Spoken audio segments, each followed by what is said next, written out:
We are joined now by a guy that both Buck and I are thankful is the FBI director. He is Kash Patel.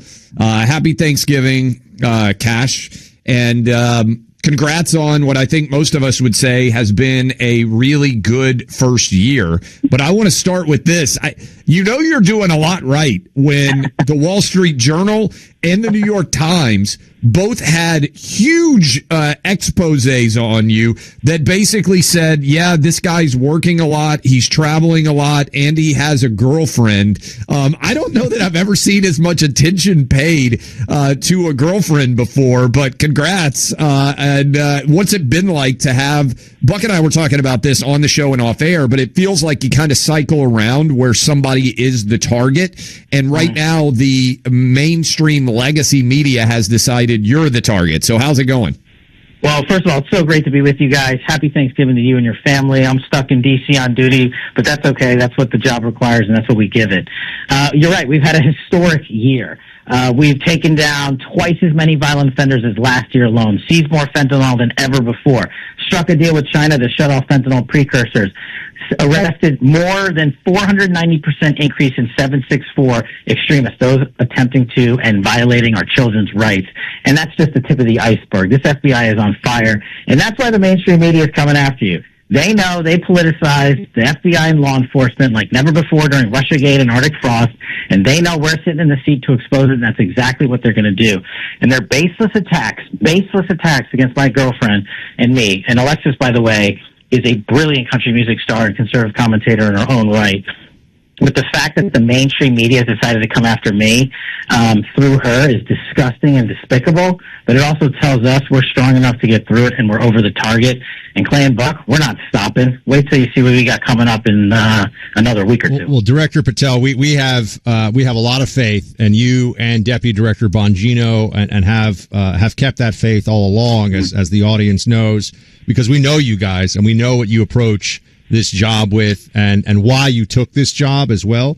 I will note to what Clay said, it is very clear to us that like the eye of Sauron has moved from Secretary of War Hegseth, the New York Times going all out on him, to now the eye of Sauron is on you, but we know that you'll be fine with this. In fact, here, can we play real quick? President Trump, there was a story circulating a day or the last 24 hours. They're all saying that that Trump is thinking about your replacement, and he spoke to this and basically said, "Fat chance, fake news." Are you planning to replace Kash Patel as No, he's doing a good job.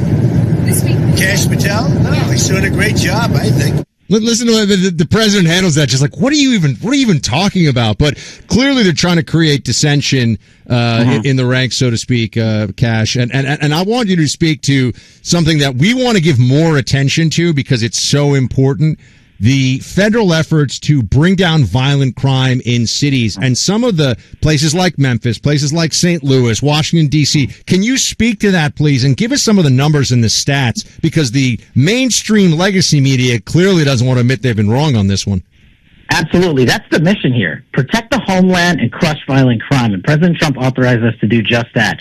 And the FBI has been the beachhead in places like Memphis and St. Louis and Miami and so many other cities across the country. Violent crime exploded under the Biden-era administration, and the prior FBI leadership allowed it to blossom and did nothing about it. What we did, we took 1,000 agents out of Washington, D.C., and moved them into the field permanently. Every single state got a plus-up of intelligence analysts and FBI agents, and they hit the streets. And what happens when you do that? You get 30,000 arrests, 25,000 of which are violent offenders. That's twice as many as last year alone. And we don't even have December done yet. And in terms of murder rate, we are chopping the murder rate in major cities by 30 and 40%. In Memphis alone, the homicide rate is down 55% in 3 months. That is an unbelievable number for the city that has the highest per capita homicide in the United States of America. At the FBI, I'm focused on letting good cops be cops. Me and Deputy Director are here to push the agents out to the field where the work is. And the fentanyl seizures, we've seized 127 million lethal doses of fentanyl. That's a 31% increase alone. And we're taking the fight to our enemies, and we're also engaging with partners like the CCP where we can to shut off fentanyl precursors and make sure they don't devastate our young communities around the country. And that's just a little bit of what we're doing. We're also the most transparent agency now. 40,000 documents turned over to Congress by this FBI in 9 months. Ray did 13,000 in his entire 7 years, and Comey did 3,000 in his entire 3 years. So if there are people saying we're not transparent and committed to oversight, just look at the evidence. When you, I know we're really good friends with Charlie Kirk, and one of the biggest challenges of any of these jobs, and Buck and I were live on the air when the shooting happened. It was obviously devastating for us and for everybody out there listening. What can you tell us about that investigation? Do you believe, based on what you've seen so far, and I know there's a trial coming up, so you may have to tiptoe around it a little bit, do you believe that that individual acted alone? And also, do you hope, because I do, that this trial is as public as possible so that people can see it and all of the evidence that your agents and other law enforcement have brought to bear there? What can you tell us about that investigation in that case? Yeah, you guys know we're all super close with Charlie. And, when you're the director of the FBI and you're tasked with leading the nation's manhunt for your friend, you got to put that piece aside. And we were able to find the perpetrator in 33 hours. And that's because the FBI cut videos directly from the University Valley, Utah security systems, publicized them to the world and the nation, and then we were able to apprehend this individual. But that's just step one, like you said. There's a trial. And the good thing about state court, as you guys know, is there can be cameras. Unlike federal court, there are no cameras allowed ever. So I'm hoping there's a camera in there, and I want the world to see how we put on the display of evidence. And it's a state prosecution, so the FBI is a partner, but we're not the lead. But this, I think everybody at Turning Point and Erica and everybody in Charlie's universe knows, this FBI is committed to investigating absolutely every single lead. And that's what we're doing. On top of that, we're protecting the integrity of the investigation by not disclosing information prematurely. The prosecution must come first. Our biggest failure after this tragedy would be to allow this individual to walk freely because of a miscue of evidentiary collection or disclosure of improper information. I'm not going to let that happen. We're speaking to FBI Director Kash Patel. And Director Patel, the audience here has been for a long time very, very consistent on they want more transparency when it comes to Epstein files, DOJ. We know we just had this vote. President Trump came out in favor of the Epstein Transparency Act. Huge votes or rather, almost unanimous votes in the Senate and the House in order to release more files. Just can you speak to this, because there has been among the Trump faithful a lot of frustration with some of the stop-start on this and what feels to some like hiding the football. Like, just you know what's out there, you know what's coming out. I wanted to give you the floor to address people who support President Trump, supported the pick of you and Deputy Director Bongino, and specifically wanted to get to the heart of this issue. So what can you tell everybody about that? Absolutely. Look, we have to remind the audience that President Trump was the one who had the audacity and compunction, and rightfully so, to reopen the Epstein case. U.S. Attorney Acosta, over 15 years ago, handled this case and basically bootstrapped any future investigation because he limited the search warrants and investigatory parameters and got judges to sign off on it and agreed to a non-prosecution deal and agreed to a prohibition against the disclosure of information. Now, once President Trump reopened that, and we're now in the second Trump administration, we committed to reviewing every single piece of information in there for any credible leads. And for anyone out there saying, oh, we're protecting pedophiles, we have arrested 300% more pedophiles during the 9 months that I've been the FBI director than year-to-date last year alone. We have dismantled child pedophile rings and are crushing 764 networks. So we're on it. But we cannot violate court orders and put out information that a federal judge has prohibited us. On top of that, there are victims' rights, where we will always protect victims' rights. But we have been committed to work with Congress to put out as much as we can. The Department of Justice has gone back to court twice now to get permission for us to disclose more information. And the biggest distinction, by the way, is that there's the Epstein estate. They have had information for years that they have refused to turn over to law enforcement authorities. And by the way, this FBI has been asking everybody that represents a victim, anyone that knows anything about these alleged acts of sexual deviance and violence, to please come forward. Wait, Director Patel, can you explain this? Because this is how is it that the estate? I mean, you're the FBI. Well, I think people hear this. What do you mean that they won't release? Like, don't they have to release? No, anyone's estate. If it's your estate, someone else's estate, unless there is a criminal violation occurring there, There is no lawful mechanism to force an estate to surrender information. And that's the key that the battle with. But what I was saying earlier is we've asked not only the estate and everybody else who's been saying we have information of new victims, of people in Congress holding their microphone rallies and everything. Do you know how many people have come forward to this FBI with quote unquote new information? Zero. Not one person. Every time I ask, no one comes forward. This FBI will investigate any new leads. And we're also committed to transparency, as I said, 40,000 pages to Congress in just 9 months alone. We're not hiding anything. We're committed to max transparency while protecting victims' rights. And we are going to abide by whatever court orders there are because those are the laws of the land. We did ask for some of our VIPs, Director Patel, to send in their thoughts and questions for you. One coming in from Lewis here. How is it going with the subversives and those who are not dedicated to the mission in the FBI and leakers who are trying to play political games? Basically, Director Patel, how's the cleanup of the FBI going? Fantastic.